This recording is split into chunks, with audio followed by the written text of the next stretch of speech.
اعوذ باللہ من الشیطان الرجیم بسم اللہ الرحمن الرحیم الحمد للہ رب العالمین والصلاة والسلام علی سید الانبیاء والمرسلین وعلی اہل بیتہ الطیبین الطاہرین وصحبہ المنتجبین. قال اللہ تعالی فی القرآن الحکیم وَإِذَا قُرِئَ الْقُرْآنُ فَاسْتَمِعُوا لَهُ وَأَنصِتُوا لَعَلَّكُمْ تُرْحَمُونَ.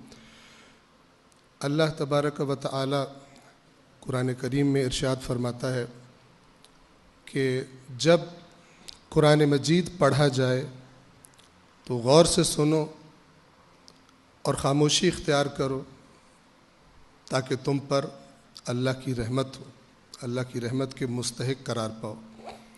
میرے پاس چند آیات ہیں، وقت بہت مختصر ہے. اپنی عرائض آپ کی خدمت میں پیش کرنے کے لیے شکر گزار ہوں انتہائی محترم آغا سید جواد نقوی کا کہ جنہوں نے یہ موقع فراہم کیا اور اس گلدستے کو اکٹھا کیا.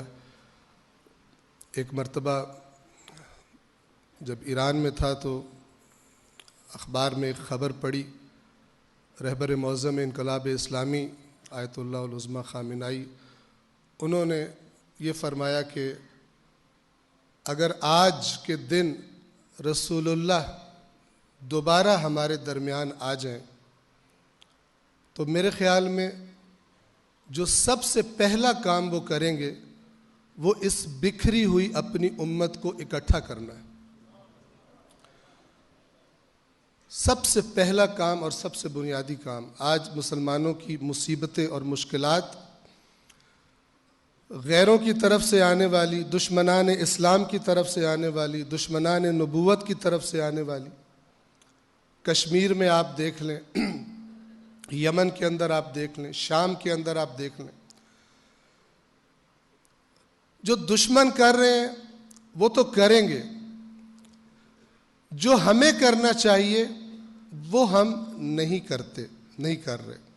آغا صاحب کا بھی شکر گزار ہوں اور ان تمام دوستان کا بھی، برادران کا بھی جنہوں نے پاکستان میں مختلف شہروں میں جا کر دعوتیں دیں اور آج یہ گلدستے کی شکل میں یہاں پر سب حضرات جمع ہیں تمام مسالک سے. توجہ فرمائیے، سورہ آل عمران آیت نمبر 104 اور 105 وَلْتَكُمْ مِنْكُمْ أُمَّةٌ يَدْعُونَ إِلَى الْخَيْرِ. تم میں سے، اللہ کا کلام ہے، بس توجہ سے سنیے گا، وقت انتہائی مختصر ہے.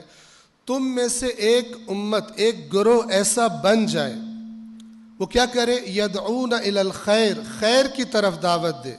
ویأمرون بالمعروف، امر بالمعروف کرے. وینہون عن المنکر، منکر سے منع کرے. واولئک هم المفلحون، اور یہی لوگ کامیاب ہیں. اگلی آیت دیکھیے، ولا، خیر کا معنی کیا ہے؟ خیر کی طرف دعوت دے. خیر سے ہر خیر مراد ہے، ہر وہ کام جو خدا ہوتے دیکھنا چاہتا ہے، ہر وہ کام جو خدا نہیں دیکھنا چاہتا ہوتے ہوئے دنیا میں، اس کا نہ ہونا خیر ہے. لیکن اس آیت سے پہلی آیت، وہ جو مشہور آیت ہے، جو پڑھتے سب ہیں، تذکرہ سب کرتے ہیں لیکن عملی قدم بہت کم اٹھاتے ہیں. وہ آیت کون سی ہے؟ وَاعْتَصِمُوا، ابھی آپ نے سنی تھی، وَاعْتَصِمُوا بِحَبْلِ اللَّهِ جَمِيعًا وَلَا تَفَرَّقُوا. اللہ کی رسی کو مضبوطی سے تھام لو اور تفرقہ نہ کرو. اس سے اگلی آیت نمبر 104 جو میں نے پڑھی کہ تم میں ایک گروہ ایسا ہو جائے جو خیر کی طرف دعوت دے. اس سے اگلی آیت 105 نمبر، توجہ فرمائے، خیر کا اصل مقصد کیا ہے، مطلب کیا ہے یہاں پر؟ وَلَا تَكُونُوا كَالَّذِينَ تَفَرَّقُوا وَاخْتَلَفُوا مِن بَعْدِ مَا جَاءَتْهُمُ الْبَيِّنَاتُ.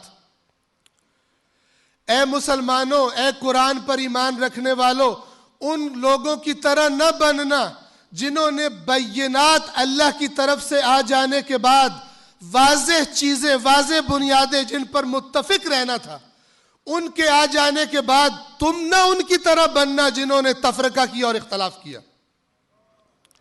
یاد رکھیے، اللہ تعالیٰ کبھی ایسی بات نہ کرتا ہے، نہ کر سکتا ہے جو ہو نہ سکتی ہو، جو وجود نہ رکھتی ہو. اگر خدا کہہ رہا ہے کہ تم بینات آنے کے بعد، واضح اور روشن دلائل آنے کے بعد ان کی طرح نہ بننا کہ جنہوں نے اختلاف کیا اور فرقوں میں بٹ گئے، تو اس کا مطلب یہ ہونا چاہیے تھا کہ امت کے ذمہ داران علماء کرام مل کر بیٹھ جاتے تمام مسالک کے اور طے کرتے کہ وہ بینات کیا ہیں کہ جن پر اس امت کو اکٹھا رہنا چاہیے، اور اس کے بعد وہ باتیں کہ جو بینات نہیں ہیں، ظنیات ہیں، قطعی دلائل پر مبنی نہیں ہیں، ان کے بارے میں کوئی ضابطہ اخلاق طے کر لیتے۔ یاد رکھیے یہ کانفرنس ہے، یہ پہلا قطرہ ہے۔ ان کے اندر انسان جب مختلف مسالک کے لوگوں کی باتیں سنتا ہے، ہو سکتا ہے آپ ایسی باتیں سنیں جو آپ کو پسند نہ آئے، ممکن ہے۔ ہو سکتا ہے برادران اہل سنت کوئی ایسی بات یہاں سے سنے کہ جن سے ان کو اتفاق نہ ہو، کوئی مسئلہ نہیں ہے، کوئی پرواہ نہیں ہے۔ ہم کو بینات طے کرنی ہے۔ خدا توفیق دے، آغا صاحب سے بھی وہ پہلے سے مجھ سے پہلے، میری حیثیت ادنا ہے، اس فکر میں ہوں گے، اور یہ اسی فکر کا شاخسانہ ہے۔ اس طرح کے پروگرام بھی ہوں اور وہ پروگرام بھی ہوں کہ جہاں پر صرف علماء کرام مل کر بیٹھ جائیں۔ اس ملک میں جب محرم وغیرہ آ رہا ہوتا ہے تو فتنہ فساد روکنے کے لیے ایڈمنسٹریشن علماء کو جمع کرتی ہے، یہ شرم کی بات ہے۔ علماء کو رہنمائی کرنی چاہیے کہ فتنہ فساد نہیں ہونا چاہیے، علماء کو ضابطہ اخلاق طے کرنا چاہیے۔ یہاں پر علماء کرام تشریف فرمائے، ایک ادنا طالب علم ہونے کی حیثیت سے میں آپ کی خدمت میں عرض کرتا ہوں، اس پرچم کو آپ اپنے ہاتھوں میں لیجئے اور اس پاکستانی امت کی بکھری ہوئی اس امت کو جمع کیجئے۔ پاکستانی قوم میں بہت پوٹینشل ہے، جب سے پاکستان وجود میں آیا ہے اکثر خائن اس پر حکمران رہے ہیں، اکثر نے لوٹا، اس قوم کی تربیت نہیں کی، اس امت کی تربیت نہیں کی اس لا الہ الا اللہ محمد الرسول اللہ کے پرچم کے نیچے۔ یہ ملک اس دین کے نام پر، اس کلمے کے نام پر حاصل کیا گیا تھا، اور اس کا پہلا سٹیپ اللہ کی کتاب کو قائم کرنا ہے۔ یاد رکھیے خداوند عالم نے بہت سی باتوں سے منع کیا ہے، لیکن جب قرآن مجید کا تذکرہ کیا تو یہ فرمایا کہ جب تک تم اللہ کے نازل کردہ قانون کو قائم نہیں کر لیتے اپنے معاشرے میں، تمہارے ہاتھ پلے کچھ نہیں ہے۔ تم جشن مناتے رہو، تم فلان کرتے رہو، تم ورد وظیفے کرتے رہو، لستم علی شیء حتی تقیموا التوراۃ والانجیل وما انزل الیکم من ربکم۔ اس زمانے میں یہ آیت نازل ہوئی تھی، یہودیوں سے کہا گیا تمہارے ہاتھ پلے کچھ نہیں جب تک تورات قائم نہ کر دو۔ مسیحیوں سے کہا گیا تمہارے ہاتھ پلے کچھ نہیں من گھڑت نظریات کو چھوڑ کر جب تک خالص انجیل کو قائم نہ کر دو۔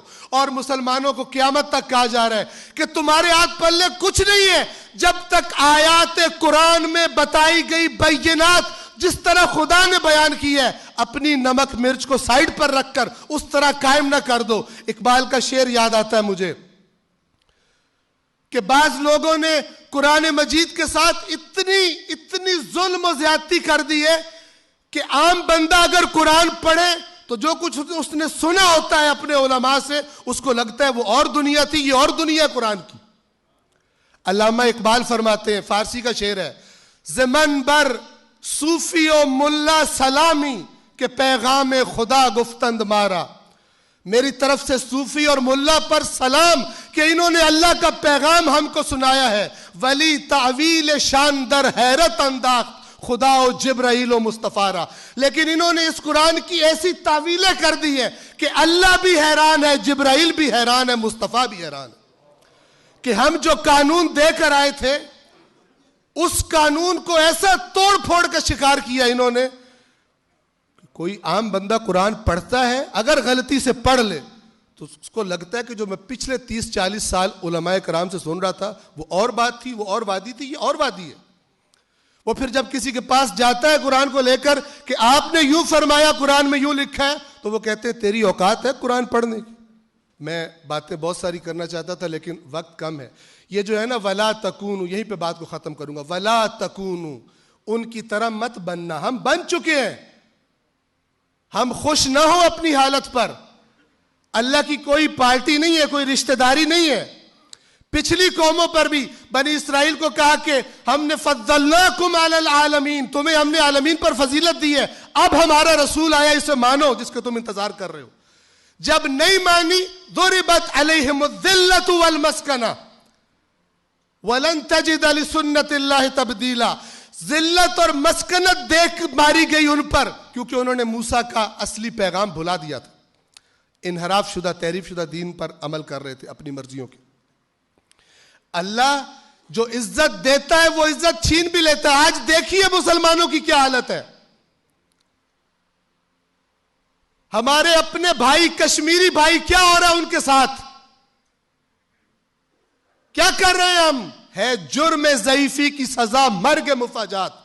اللہ تبارک و تعالی نے فرمایا تھا وَأَعِدُّوا لَهُمْ مَا اسْتَطَعْتُم مِّن قُوَّةٍ, جتنی تمہارے اندر طاقت ہے اللہ کے دشمنوں کے لیے جو تمہارے بھی دشمن ہیں, طاقت تیار کرو. ہم نے سمجھا تسبیح پڑھنا دین ہے, اسلحہ بنانا دین نہیں ہے. دوسرے آگے نکل گئے, آج ہم مار کھا رہے ہیں. قرآن کو قائم کرنے کی ضرورت ہے. قرآن کے پیغام کو جیسا وہ ہے وَلَا تَكُونُوا كَالَّذِينَ تَفَرَّقُوا وَاخْتَلَفُوا مِن بَعْدِ مَا جَاءَتْهُمُ الْبَيِّنَاتُ, ان کی طرح نہ ہونا. میں نے عرض کیا ہم ہو گئے ہیں کہ جو بینات آنے کے بعد علماء کرام سے درخواست کروں گا کہ اگر ایک پروگرام بنا لیں مستقل, تمام مسالک کے علماء اپنے آپ کو پابند کر لیں, مل کے بیٹھ جائیں. کون سی مشکلات ہیں, کون سی چیزیں ہیں کہ جو اختلاف کو بھڑکاتی ہیں, کون سی چیزیں جن کو خدا بینات کہہ رہا ہے. خدا بلا وجہ بات نہیں کرتا, اللہ تعالیٰ بے تکی بات نہیں کرتا, نعوذ باللہ. بینات کو طے کیا جائے اور وہ ساری امت کے سامنے پیش کی جائے, اور جو چیزیں بینات نہیں ہیں رکھے اپنا اپنا عقیدہ, لیکن اپنی اتحاد کو قائم رکھتے ہوئے اپنے لیے ضابطہ اخلاق طے کرے. کیا علماء کرام نہیں کریں گے تو کون کرے گا؟ اگر نہیں کریں گے قیامت کے دن ان علماء کی صف میں کھڑے ہوں گے قیامت کے دن جن کی خدا نے مذمت کی ہے, جنہوں نے اپنی دنیا کی خاطر بنانے کی خاطر دین سے گمراہ کیا, حقیقی دین سے. خدا کی حدود کو قائم نہیں کیا, امر بالمعروف کو ترک کیا, نہی عن المنکر کو ترک کیا. ان کی صف میں کھڑے ہوں گے. خداوند عالم سب کا خالق ہے, اس کا قانون سب کے بارے میں ایک ہے. شیعوں کے بارے میں بھی وہی قانون ہے, سنیوں کے بارے میں بھی وہی قانون ہے, تمام بشریت کے بارے میں ایک قانون ہے. جو خدا کے حکم کی اطاعت کرے گا خدا اسے دنیا میں بھی عزت دے گا, آخرت میں بھی عزت دے گا. اور جو خدا کے حکم کی الٹی سیدھی تعویلیں کر کے اپنی عوام کو خوش کرنے کے لیے, اپنی مجلسیں جمانے کے لیے کام کرتے رہیں گے, دنیا میں بھی ذلیل ہوں گے. آپ دیکھ رہے ہیں آج دنیا کی اقوام میں مسلمان باعزت نہیں ہے. اس درد کو سمجھیں, ہم اس درد کو سمجھیں. اللہ تبارک و تعالیٰ اس طرح جنت کے ٹکٹ نہیں دیتا. ام حسبتم ان تدخلوا الجنہ, کیا تم یہ سمجھتے ہو کہ تم جنت میں ایسے ہی چلے جاؤ گے؟ وَلَمَّا يَعْلَمِ اللَّهُ الَّذِينَ جَاهَدُوا مِنْكُمْ وَيَعْلَمَ الصَّابِرِينَ, جبکہ ابھی تک خدا نے نہیں جانا کہ تم میں سے خدا کے راستے میں جہاد کرنے والے, کوششیں کرنے والے کون ہیں, اور جب اس راستے پر مصیبتیں آتی ہیں تو پھر ڈٹ جانے والے, صبر کرنے والے کون ہیں. تم سمجھتے ہو ایسے ہی نعرے مار کے جنت میں چلے جاؤ گے؟ نہیں جا سکتے. قرآن کریم کو قائم کیے بغیر, قرآن مجید کو اپنے وجود پر لاگو کیے بغیر اس قانون کو نہیں جا سکتے, یاد رکھیے گا. اور یہ تب تک ممکن نہیں ہے جب تک ہم سب سے پہلے اپنے ان دلوں پر پڑے تالوں کو نہ کھول دیں جن کے بارے میں اللہ نے فرمایا ہے افلا یتدبرون القرآن ام علی قلوب اقفالها, کہ تم کو یہ لوگ قرآن میں تدبر کیوں نہیں کرتے, یا دلوں پر تالے پڑ چکے ہیں. جو قرآن کے ساتھ ان ٹچ نہیں ہے, جو قرآن میں تدبر نہیں کرتا, جو قرآن میں غور و فکر نہیں کرتا, اس کے دل پر پڑا ہوا تالا جب تک نہیں کھلتا, جب تک ہم یہ تالے نہیں کھولتے تب تک اس راستے پر نہیں چل سکتے جس راستے پر چلنے والوں کے لیے اللہ نے اس دنیا میں بھی اور روز قیامت میں بھی عزت اور کامیابی اور سرخروئی رکھی ہے. والسلام علیکم ورحمۃ اللہ وبرکاتہ.